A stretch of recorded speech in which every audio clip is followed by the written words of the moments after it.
आपण एक संवाद साधावा यासाठी तावडेसाहेबांनी आग्रह केला। त्यामुळे तावडेसाहेब त्यांनी कार्यकर्त्यांशी संवाद साधला।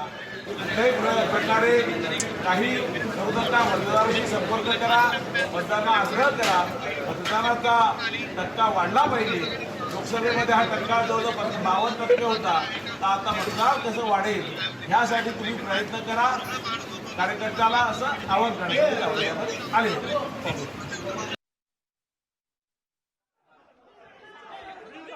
आणि तावडेंनी 5 कोटी आणल्याची टीप भाजपनंच दिली असं स्वतः हितेंद्र ठाकूर यांनी दावा केलेला आहे। नुकतेच हितेंद्र ठाकूर आणि विनोद तावडे यांची पत्रकार परिषद सुद्धा पार पडते। या पत्रकार परिषदेमध्ये नेमकं काय समोर येतं ते सुद्धा पाहणं महत्त्वाचं असेल।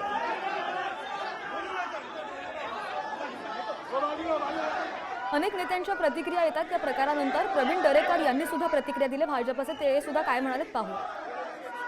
म्हणतात ना 5 कोटीचं आपण व्हिज्युअल बघितलंय की 5 कोटी तिथे मोजलेत कुणी, त्यामुळे मला वाटतं ह्या कपोलकल्पित बातम्या आहेत।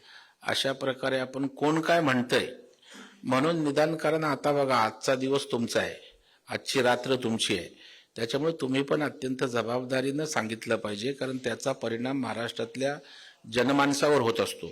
आता तुम्ही 5 कोटी आप्पा बोलतायत म्हणून सांगितलं म्हणजे असं वातावरण होणार का भाजपने 5 कोटी पाठवले होते? तर मला वाटतं असं निराधार त्या ठिकाणी वक्तव्य आणखी आपल्या माध्यमातून जाणं योग्य असं मला त्या ठिकाणी वाटत नाही। बरं 5 कोटी रक्कम काय पर्समध्ये राहणार नाही की डायरीत राहणार नाही? त्याच्यामुळे आज बघा शेवटचा दिवस असताना अख्ख्या बवियाची लोक त्या ठिकाणी हॉटेलला घेराव घालून तिथे बसलेत, कारण त्यांच्यासाठी हा शेवटचा पर्याय आहे। त्याच्यामुळे कुठले पैसे नाहीत, कुठली बॅग नाही, कुठली डायरी नाही, डायरीत काही लिहिलेलं नाही।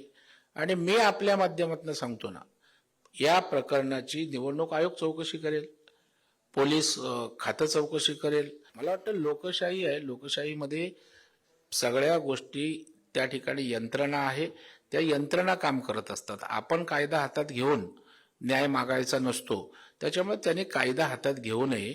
तपास यंत्रणा योग्य ती दखल घेतील यावर आमचा विश्वास आहे।